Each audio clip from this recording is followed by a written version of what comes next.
Hey guys, welcome to Marlin Brubaker Outdoors.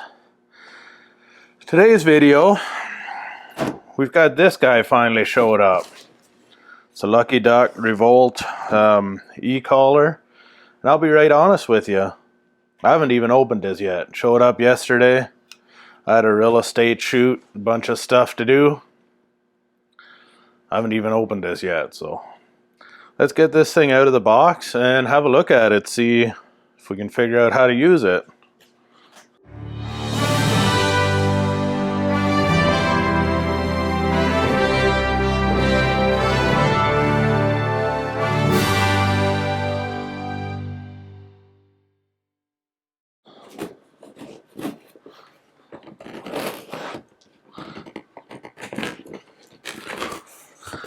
So if anyone's wondering how I decided to go with a Lucky Duck, that's the one that was on sale at Cabela's when I was online and wanted to buy one. Like $150 off, so figured I'm crazy not to.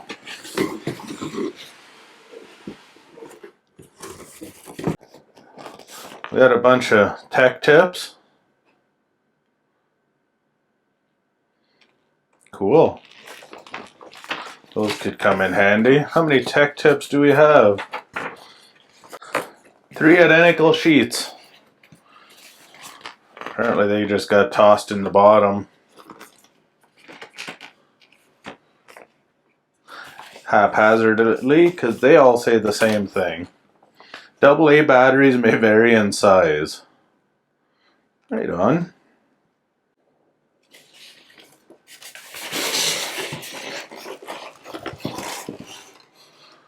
So there's a collar.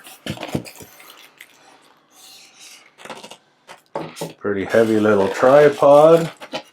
And the remote.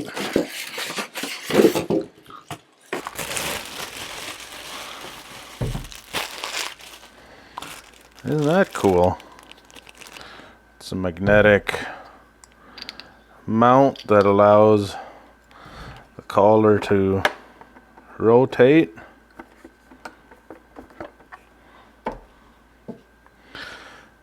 That tripod's not going to work very well in deep snow. I can see that already. We got an antenna. So I bought these lithium batteries back when I ordered this collar. Super expensive, but for out in the cold, I'm guessing these will provide the best life. So they're just lithium energizer batteries meant for extreme temperatures.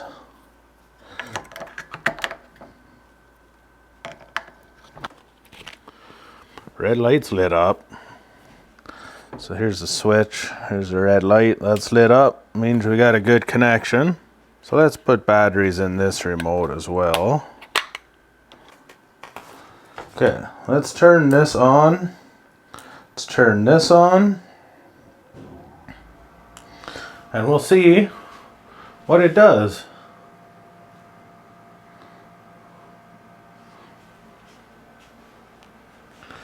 Communication waiting.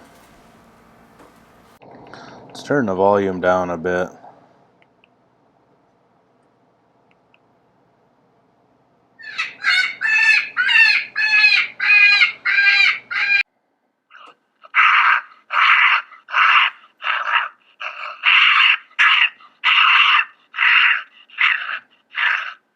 I really have no idea what I'm doing with this. This should be good.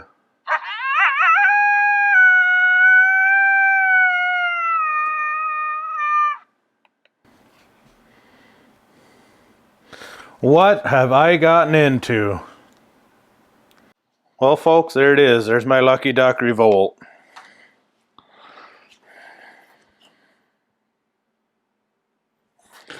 I guess all that's left now is to take it out in the field and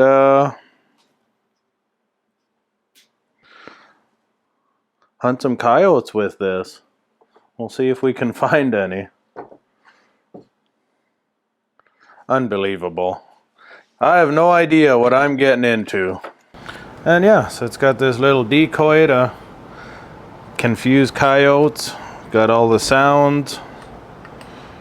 And this little tripod, which I'm not sure how well is gonna work with all the snow we have around here. I might need to find a bigger tripod, but I guess we'll see. We'll have to take it out and give it a try and see if we can get it to work. See if we have any luck. So here we have a charging point, an external speaker, and an auxiliary for an auxiliary decoy, and the SD card. So all stuff that we don't need to mess with. We'll see if it works.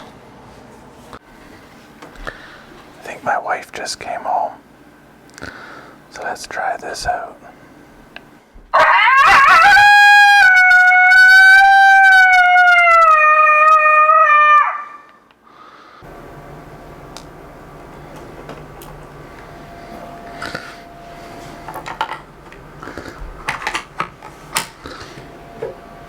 She'll be happy. So earlier in this video, which was a few days ago, maybe a week or two, sorry guys, I've been busy. I showed unboxing this. I was playing with it a little bit, and I've gotten to take it out a time or two in the last couple weeks. Just had a lot of random stuff on the go, and it's been minus 20 a lot, and I'm just not hardcore enough to want to go outside in minus 20s, so. But I have gone out once or twice. Haven't seen anything with it, haven't had any luck whatsoever. I did, however, get out, I guess a week and a half ago now. I went out hunting with a group of friends and dogs. And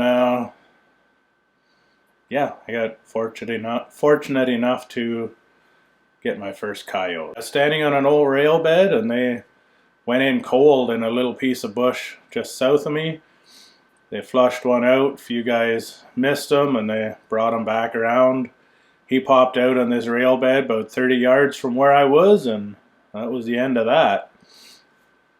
So, since that was the first one, he's getting, he went straight to a taxidermist. He's getting mounted for my, well, I told my wife the living room. She said it's coming here in my space, so it's not in her way. Apparently she's not a fan or something, but we'll see where it goes. It'll be a month or two before it comes back. I figured, you know what, I'll never get my first coyote ever again, so this one's getting mounted and kept forever, hopefully. Also, I believe it was in the last video I did where I got that new rifle and swapped the stocks, and I've still, it's been so cold ever since. I've actually still never got out and sighted in that 6.5 Creedmoor. So it's supposed to warm up here almost to zero or a little above this afternoon, and then go back down, start raining, and turn cold. So maybe I'll go out in a couple hours here and sight that rifle in. It's kind of pointless to have it sitting in my cabinet and not have it sighted in and not be usable. So I'm outside here now. Hopefully the audio isn't too bad there with the wind.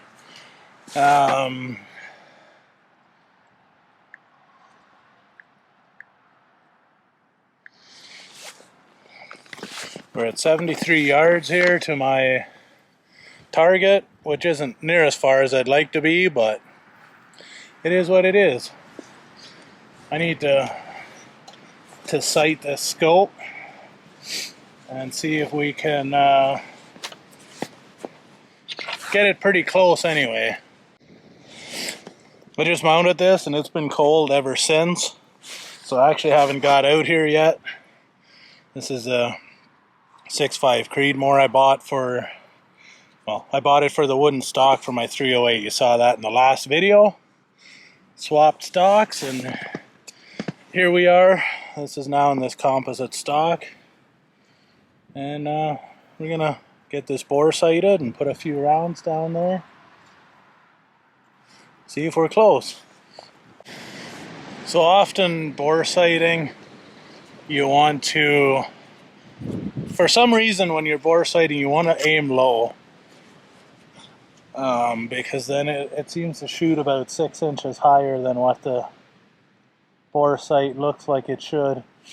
Also, when I look down through the bore, I can, with this caliber, I can see the entire paper at 75 yards. So I'm just trying to center it in the middle of the bore, if you will. Or slightly low.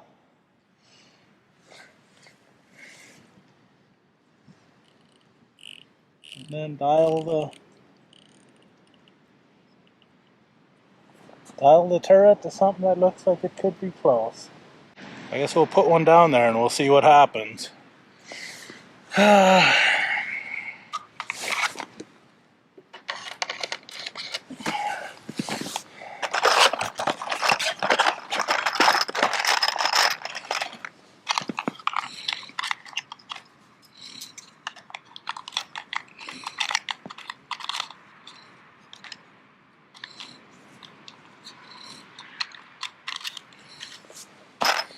It's a 3-shot magazine in this one.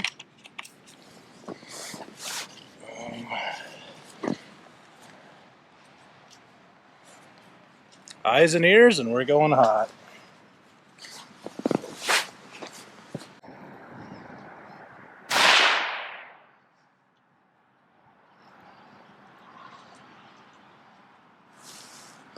Perfect elevation and about 3 inches to the right.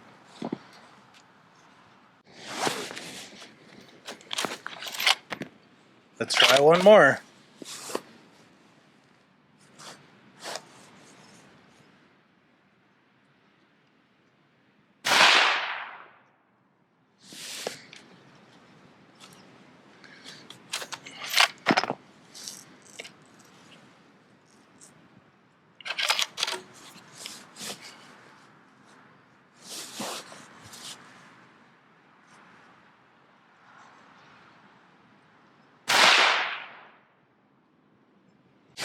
Alright, those last two were in the same hole. But an inch high and still a little to the right. So we'll go left another minute. And we'll try 3 more. So the reason I'm staying an inch high or so, or half an inch high at 75 yards, is that should give me pretty close to a perfect zero at say 200 or so. So I'm not too worried about that. That'll give me my point blank range for anything hunting out to 300 yards or so. There's no issues there. So if I end up a half to 3/4 inch high at 75, that's perfect. It's pretty windy out here. That might affect this a little bit, but as long as I'm fairly close, just not too worried about it. We'll see where we end up.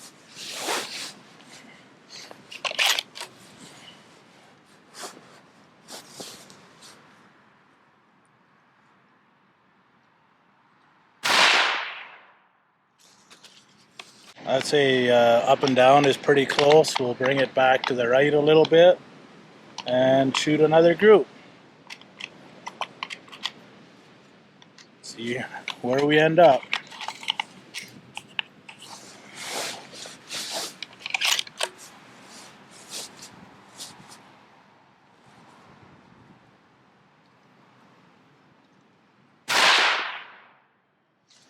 Alright, I gotta show you this last group. So when I first bore sighted it, this was my first shot. Then I dialed it across and I put those two right in there. That's 2 shots right next to each other. And I come over, I moved it further to the left, too far, because then I shot these 3. Nice tight little group. And then I rushed these 3. I didn't get very accurate, didn't get in the right position for these. That's a big group. And then I just put 3 shots in here.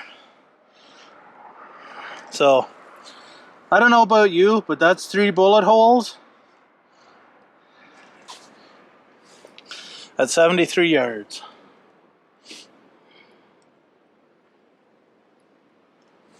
I'd say that's pretty close to sighted in. It's airing a little bit on the high side and a little bit to the right. And I'm guessing the wind's blowing it a little left. So I should maybe pull it a little bit further to the left. Maybe a quarter of a minute to the left. And see if we can tuck them over a little bit.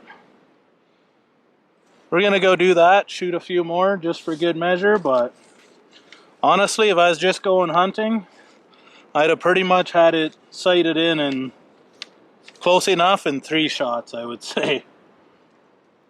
Don't worry about that one. I kind of rushed this one a lot. Don't worry about that one. So these, then I pulled it back. So I'm going to bring it back left a quarter minute. And shoot a few more. See if we can do 2 more tight little groups in there. Alright, we got this turret dialed this quarter minute. And let's try another group of 3. This Bushnell Nitro, it's quite easy to zero the turrets. All I do is spin this outer cap off, pull the dial off, turn it back to 0, and that's it. Pretty easy to do. I've got both of them at 0. I'm going to put another 3 down there just to see that I didn't mess it up. And well, because I enjoy shooting. This can't surprise any of you, can it?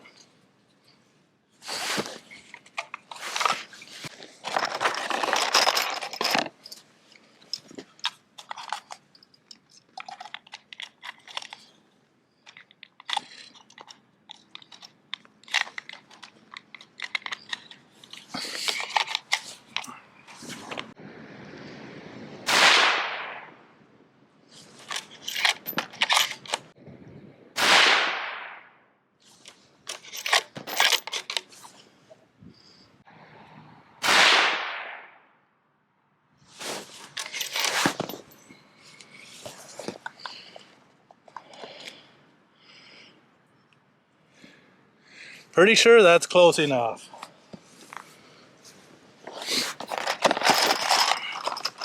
So we had the rifle